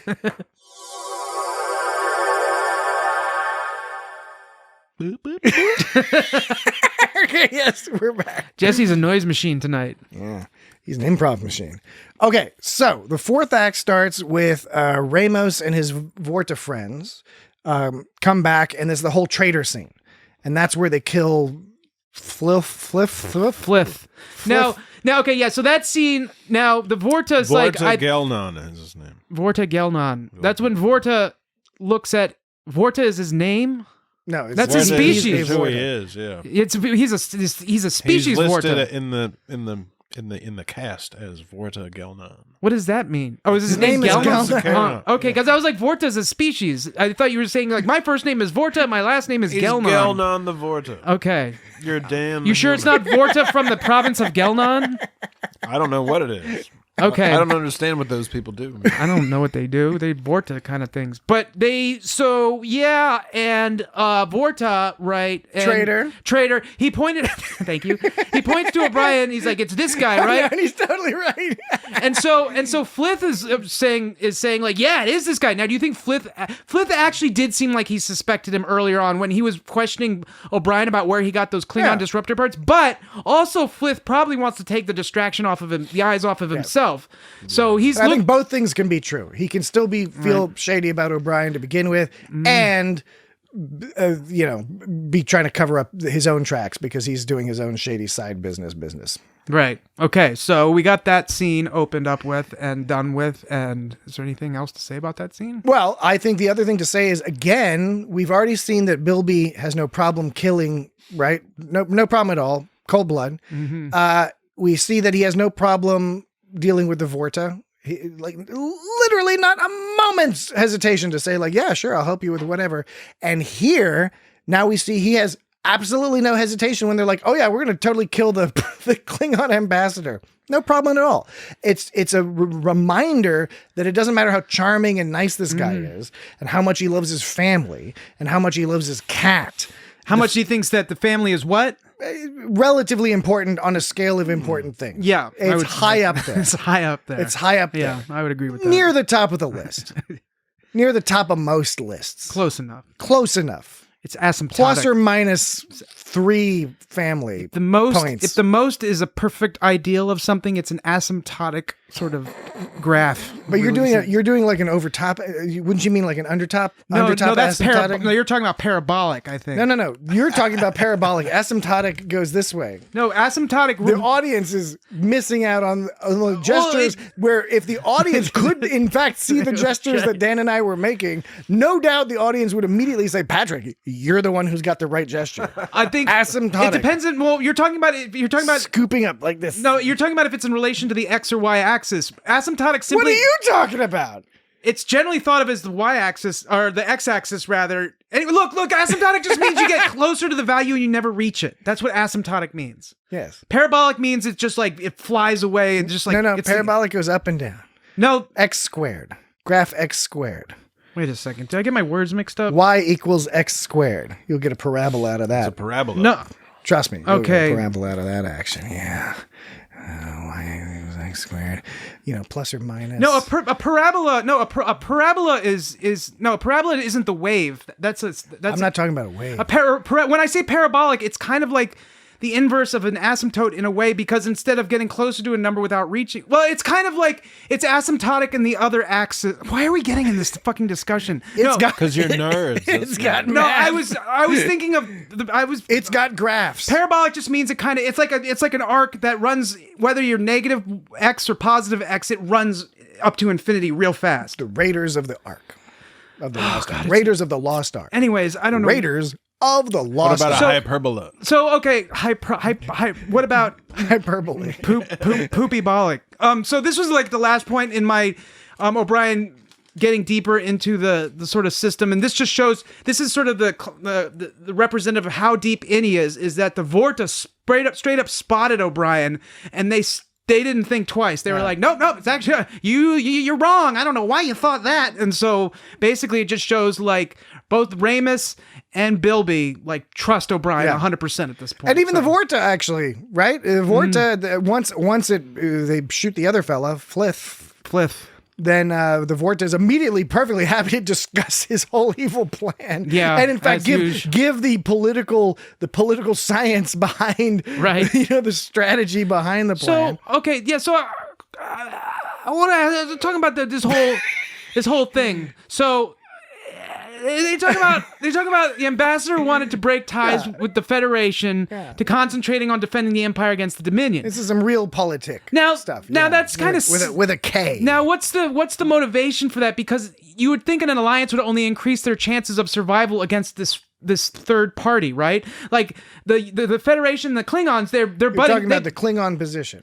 Yeah, the Klingon position. Like, okay, so Gowron is committed to an alliance. Yes. Now, what's the decision on Gowron? Is he awesome, chumpy, or is he kind of lame, or is he just somewhere in between? He's pretty good until he goes too far. Yeah. Okay. Wasn't there the episode where they want to leave the alliance? Yes, and not just episode. They leave for a while. Yeah. The deal with Is this after they came back? the deal with this whole real politics stuff. So the Klingons and Federation are bumping heads, which makes sense they'd want to leave. But when there's this third party threat, you'd think there'd be no reason to back away. So first of all, when the Klingons are all in now, they were briefly not all in because of other Dominion shenanigans, Right. and then that got sorted out. So the Klingons, Gowron politically is allied with the Federation, and he agrees with you, Dan, that's what makes sense when you're dealing with a third party. Gowron agrees with you, Dan. The Romulans where it's are. at. There's the Romulans where too. There's the Romulans because there's the whole in the pale moonlight business because the Romulans aren't into the Romulans. The point being is that first of all, the assertion that you're better off together than separate. I think that there's a strong argument to support that, but it's not 100% necessarily the case. It's true that maybe not drawing attention to yourself or concentrating your resources. Maybe let them fight it out and get each other weak. Yeah, and then precisely. That's an idea. Secondly, even if the argument is stronger for teaming up against the Dominion, which I think it probably is with the information we're given, it does not mean everyone's a rational actor. It does not mean all the political power structures and all that they're all operating in a fully rational way. Well, I mean, right? that's real life. That's not a show, though. I mean, a show. Are we going to make assumptions like, oh, well, that on Deep that was a Space stupid Nine? motion. No, on Deep Space Nine. On Deep Space On Nine. Deep Space Nine. Everyone has a reason for doing what they're doing, though. No. Deep Space Nine, one of the things that makes it more sophisticated is that they allow the different political factions around the galaxy, the Alpha and Delta quadrants. I think, Alpha and Gamma though, quadrants. but they make it a point to say that each person doesn't just do shit randomly. They It's have not their random. reasons for it. No. There's a difference between random and non-rational, right? The point is that everyone thinks they're acting rationally, but if they don't have the right information or if they have cultural things or whatever that are leading them down the path, like the Romulans, right? The Romulans don't want to get involved because they're distrustful of all the other people, and that's just part of their deal. So they have to be tricked into joining the alliance, which does end up helping, right? So all I'm making is the simple point that is one thing that's nice about Deep Space Nine that you don't see as much on the other Star Trek is, especially like TOS and TNG, it tended to be people being like positioned in certain ways and they're going to do what the thing that makes sense. In Deep Space Nine, often people are not doing what makes sense, and that's what causes the trouble. And that's more interesting in a lot of ways, right? But I mean, you have to be careful when you say like people are doing things that don't make sense, because you still have to give them a motivation for something that if you saw it from their perspective, you could kind of understand why they would make that decision. Yeah, but I don't see the issue here, which is exactly what they're saying here. The Vorta's But when you say they do something that doesn't make sense, it implies that there's no reason for it. I never said anything about doing something that doesn't make sense. You just said that. No, you just said that. No, I'm saying that if you're doing something that from your perspective seems rational, that does not mean it is in fact rational. It depends on the information you're dealing with. It depends depends on the actual state of affairs that you might have incorrect.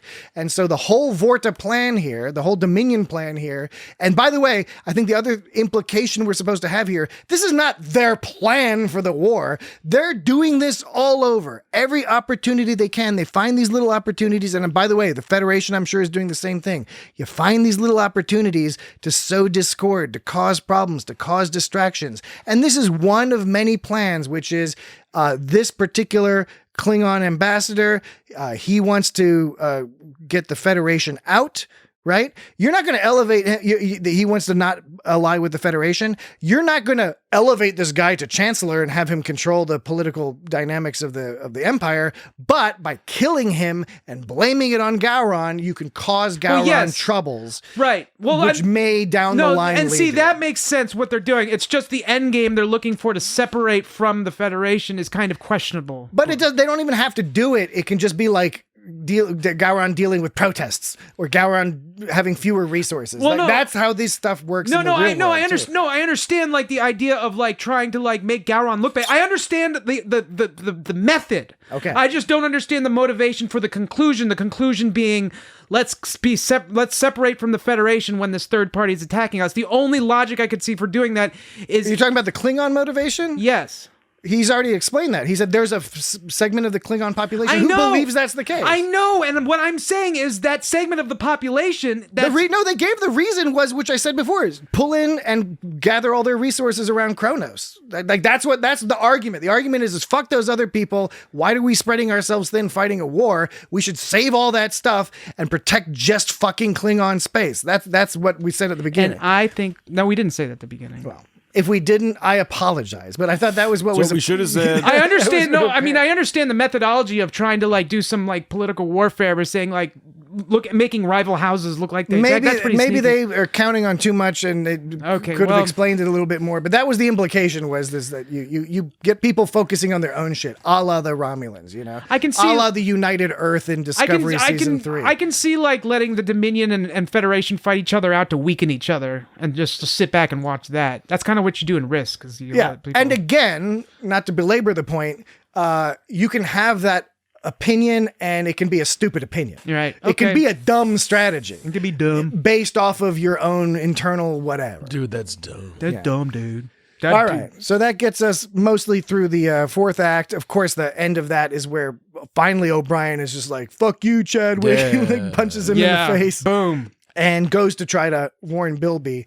And now we wind down the episode where, I mean, this is the most impactful part of the whole episode for me for a number of reasons. First of all, Nick Tate just does such a great job, as does Colm Meaney, at acting. You know, Nick Tate, like as Bilby is figuring out that O'Brien is a spy. Because at first he doesn't believe him, and then he's saying like, and it's like he says he doesn't believe him, and then he says, I don't want to hear that. And and then he's, you don't understand me. I don't want to hear that. It's so upsetting. You can tell that he's starting to believe it as he's saying he doesn't believe it. Like at first he's like, and then he says it again, but you can tell he's starting to believe it. And then like, I don't want to hear that. Right. It's upsetting. Yeah, it is. He's like, you were too good to be true. Yeah. It's the culmination of that first line. It's the Colm Meaney Nation. It is the Colm Meaney Nation of that whole thing about, you know, like when he's talking to his cat, and he's like, hey, well, Chester, I found myself an honest man. You know, it's like, it's the culmination of that line. And O'Brien was so in at this point that, O'Brien had to put effort in to lie to get trust. Now he has to like put effort in to tell the truth, because like he's not believing him, because it's just like, it's like, no. And then of course, Bilby, this is where O'Brien is somewhat naive, because Bilby has to explain to him, he's like, no, dude, I've got to go do this. It doesn't matter if I'm going to die, because what the hell have I been saying this whole fucking episode? Family is the most important goddamn thing, right? Right. I've said that repeatedly, and they're going to fuck with my family. You know, there's not Starfleet. They're not going to leave me alone. This is the Orion Syndicate. They're going to fuck my family over. They're bad dudes. So, and O'Brien says something about like, you know what the Klingons will do to you. What will they do? Kill him? Do you think, do Klingons engage in torture, or is that dishonorable? We don't really know, do we? They beat your ass up, don't they?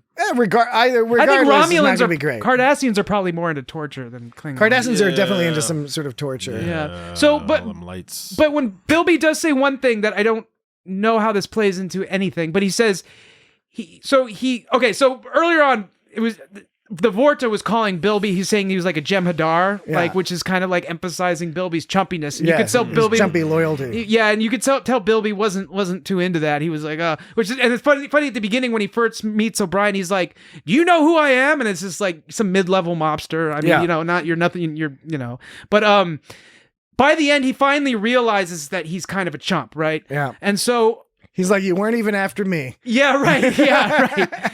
It's fucked up.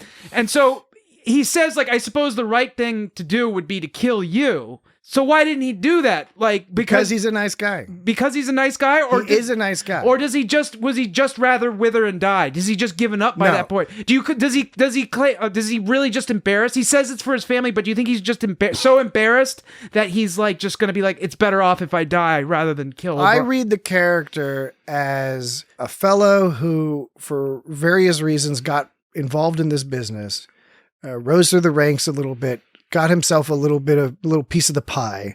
So he's getting by, he's doing okay. But he's a fundamentally good guy. And I think... But he's not good because he just kills people at the drop of a hat. Yeah, but that's where the contradiction is. And I think that's... You could say that one psychological version of this tale, or one way to look at this tale, is that Bilby subconsciously knew all along that there was something up. You know, he says O'Brien was too good to be true, and that he just had this longing for being with somebody breezy. not so sleazy and skeevy as these other motherfuckers he's constantly having to deal with. And that O'Brien was simpatico with him.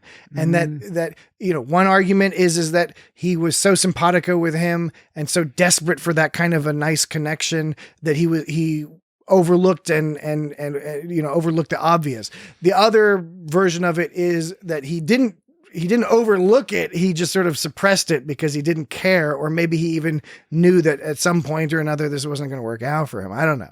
There's a few different ways you could look at it, but fundamentally they reinforce that idea with for me, the most upsetting line in the whole episode when he's like, can you make sure that Chester's taken care of? Because then you're just like, oh my God, shit. I mean, he is an asshole. He's killing people. He's working with the Vorta and stuff. Cat. But he fucking loves his cat. Yeah. And then again, that's paid off later when we see the cat in O'Brien's quarters, and he hops on O'Brien's lap. He could have just said, "Just kill the cat."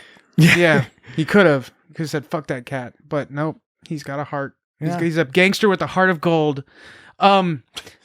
So when Bilby he claims that as we He know, looks at Chester and he's like, "Be good." yeah, He right. like scratches him on the neck and he's like, "Be good." Then he looks at his family and then he walks out the door to go to his death. Yeah, so this whole thing was Bilby like keeps reiterating the whole time that like how well he can read O'Brien and like, you know, and all this stuff. And he said at one point that he was going to get O'Brien promoted. And like that was one of those situations where it's like it was just showed how good O'Brien was doing, but also he felt bad about it. But like that would have been a great moment if O'Brien was in super deep ops cover mode. Like that would be like he could get deeper into the Orion Syndicate. Yeah. That's like exactly like that point when he said like, I'm going to get you promoted. That's where this should have kept on going. By the way, and I think the flip side of that, again, very subtle, but these writers know what they're doing. Bilby wants to promote O'Brien to his own level because he wants to be friends with O'Brien. Right. He doesn't want to be in a superior position anymore by this stage in the episode. He wants to have that, like, you and I are peers. We're going to hang out and eat dry cake and have sex with silent sex workers. But no Krell food, because Krellin food, it gives you gas. Yeah. But you eat some Nozo sandwiches and some key lime sauce or whatever. Yeah. But like, it's a shame that they had to get O'Brien to do this mission. Like Willem sauce. It's a Willem sauce. So it's a shame they had to get O'Brien to do this mission because like the Federation could have looked at that part of someone their deep cover ops getting promoted as a way to get deeper into the Orion Syndicate. But for O'Brien, it just made him feel more bad, right? Yeah. So in O'Brien's situation, it was actually bad. If it was any other covert operator, it would have been a good scene. But in this, except for the fact that in this particular context, they would have been dead anyway, because, or at least Bilby would have been dead. So Yeah, I because guess in this they're going to particular go forward. Yeah, presuming they would still warn the ambassador, which I think they would, unless you could argue maybe they wouldn't if they really wanted to get them higher up in the organization. But right now, the plan was how do we defeat the Dominion's plan? The Dominion's plan is to kill the ambassador. We got to warn the ambassador. So, depending on how they wanted to write this episode, they could have taken that one sort of comment of "I'm going to get you promoted." They could have made it seem like a good thing in the episode, but in the context of this episode, I'm going to get you, sucker. But in the context of this episode, it was a bad thing because it made O'Brien sad, which O'Brien only expresses sadness through anger and yelling. That's for real. That's for real. All right. Any odds and ends? I shouldn't say other. We haven't, just any odds and ends, any miscellaneous items, any dangling points that we have Dangling yet to participles? make? Participles or otherwise? Dangling part of my nipples? Gross. Which parts of your nipples are Only one way to find out, Jesse. Oh, man. Oh, are you serious? O'Brien needs to document his work better. He needs to come up with better names to his variables because apparently nobody can make heads or tails of the work he's doing to combine this Federation tech with this Cardassian tech. He's just doing that so he can't get fired. Exactly. Job security, right? Because if he dies, they're fucked. Right. So, and in these situations, you're supposed to go by the standard, but obviously there's no standard in this situation. So he should be creating a standard. He should have people learning from him. He should have someone ghosting him, writing a book on all this shit. He probably does. But apparently not, because this place falls fucking apart because they said this is halfway through. This is more than halfway through season 6. So he's had plenty of time. Yeah. They just never gave him someone to like follow him around and figure out what's he's. He likes hanging out with Rom. Yeah. Does he? Moogie. No. Moogie. I thought Ramus should have been played by Ray Liotta. I thought that would have been fun. They were definitely going for a Ray Liotta, Goodfellas type. Good Feathers. You were talking Good Feathers from Animaniacs. Good Feathers from Animaniacs. That was not in the newer Animaniacs. They're not in the well, maybe because it's the racist. yeah, probably. Sort of Italian. Manure. Yeah. Would you say manure? Manure. Manure? Manure. Manure? Manure. Manure? All right. I guess there was one awesome bit of technobabble. It was between the O'Brien and the Krull. I'll omit the Crow lines. Brian goes, "It looks like an isolation matrix is protecting the data. You'll have to bypass the encryption lockouts." Sorry. And the next line. It's okay. That was great. It was great. These great words. Watch. Dan's just been spiked. Yeah, I think so.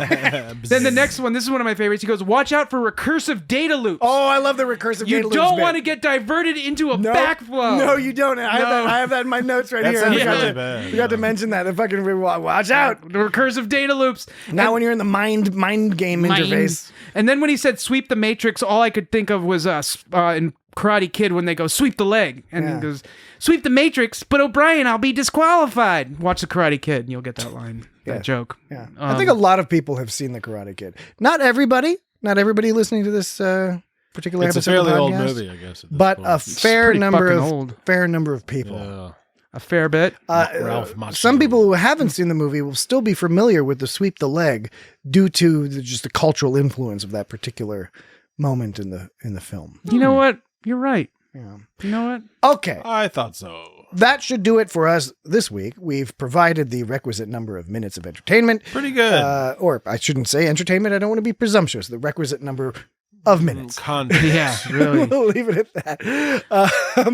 that. We don't know what we're talking about next week because we haven't done the algorithm yet. How often does Cisco hold a baseball when he's talking in his office? Like all the fucking time. Yeah, he's doing that. You know what? I was very fortunate with a friend of They should ours. do like put a compilation of for YouTube. In I think it was around 2007. Around 2007, Avery Brooks came to Washington D.C. and he did a performance. Did a number of shows at the Washington Shakespeare Theater of Tamburlaine, which is an excellent play. Egg salad by Christopher Marlowe. It's an egg salad play. He was a contemporary of William Shakespeare. Right. And in that play... it's about Tamburlaine. It's about Tamburlaine the Great.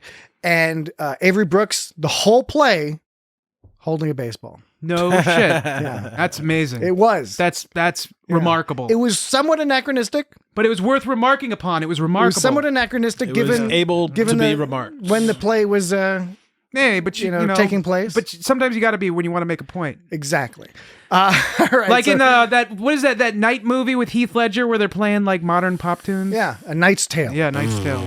Okay, so we next week we'll just keep an eye on our social media feeds to see what we'll be discussing next week. In all likelihood, Using my algorithm. depending on Dan's algorithm, but we'll do something that pops out of the algorithm. But something on that list, probably a TOS or Voyager, I think is probably what it's going to be. And if we get what's Past tense, Past tense again. second chances, and Honor Among Thieves. That's funny. We'll do some tweaking of the algorithm. But so, all right, social media. Patrick, you said find us on social media. Okay, so Is there any news on that? yes, there is some news on that. I'm gonna get that, Dan. Come on. Oh, sorry. We are, of course, on Twitter, which for now is still around. It is in the past week has collapsed significantly, and all sorts of crazy, even more crazy stuff has happened than was happening when we recorded last week's episode. But for the time being, we are still there. We plan to be there for as long as reasonable to be there. So you can find us on Twitter at It's Got Star Trek. However, if you've left Twitter, or if you're experimenting with leaving Twitter, If you're Twitterless. you can also find us on Mastodon. Ah! Roar! I'm a mastodon. That's like the opposite of Twitter. Which is where most people have fled to. Yeah, you're right. It is the opposite of Twitter because Twitters are like birds tweeting and Mastodon's all like. It's a big, yeah. Yeah. So Mastodon, we are at It's Got Star Trek. It's a proto-elephant. At 10forward.social Mastodon on Mastodon. Mastodon One. So you can check us out there. If you just do a search for It's Got Star Trek, you'll find us on there. do Whatever it, though. whatever server you're on in federated I space. fucking dare you. In Mastodon. I fucking dare you to search for us. Dan dares you. So at It's Got Star Trek. It's also He's a bold Instagram man. at It's Got Star Trek, Facebook at It's Got Star Trek. We're on YouTube. Some of you right now, right here, right now are listening to this episode on YouTube. Dude. Careful, Dan, you're going to get us. That was so good. You sung that song so well that we could get a copyright strike. Oh, no. On YouTube. Oh because of shit, that. you could. Fuck. But you can find us on YouTube. You gotta pay 50 cents. Oh man. If you're really old school and you like your old style websites and stuff like that, you can go to www.itsgotstartrek.com, and there's a bunch of cool stuff at the website. But we will put up which episode we're Isn't it discussing weird that next that's an on old the- school idea to go to a website, but that's how the internet began it, and slowly over time, large corporations just. Actually, Dan, the internet started as ARPANET, which was a Okay, I know- connection between universities for Okay, I know doing back nuclear in the science. I know it was back in the 80s. I know. In the 1960s, Dan. Whatever. ARPANET. Okay, fine, whatever. Come on. Look, Do you know that the first financial transaction on the internet was a drug deal between MIT and Harvard? They were selling marijuana. Okay, Did you know that? for public consumption, the Aren't first they like next to each the other? first use of Yeah. public consumption from the internet was just like websites, and that was all like that. And now we I don't know. I was on Gopher and Telnet before the websites. and like you're missing the point. I know because you already know what point I'm getting to, which is I know, which is I the know, I know, which I is know the what big point you're getting entities to. took over and started Yeah, grouping yeah, it off. Like if Slipping the ball AWS cloud services goes down, like half the internet goes down. I know. It's depressing. I yearn for the old BBS days, the bulletin board system. You know, but that's kind of like being, might as well be Amish at that point. Like, pick a date and time and sit there, like, you know. Yeah, Might that's as what I'm well be saying. You Amish. might as well. That's precisely what I'm saying. Let's stick to 1993. Get out your Yeah. batteries and Dial-up put 'em in your- modems. in your boombox. Well, maybe 94. I want to have at least a 9600 baud modem, minimum. 28K. There would was be something better. powerful about running a BBS. You could kick people. I didn't do that. I didn't go around kicking people off my BBS. I didn't get off on that. But it's like, yeah, I knew at any moment I could do it if I wanted to. I would say once we got to 56K, that's when things started going downhill. I never, Not just BBSs, the internet, everything in general. I didn't like- 56K was too. It was too much. It was too much digital speed. I didn't want to kick people because I would have felt so guilty. Like I could have just imagined they'd be like, "Why did he kick me? He must not like me."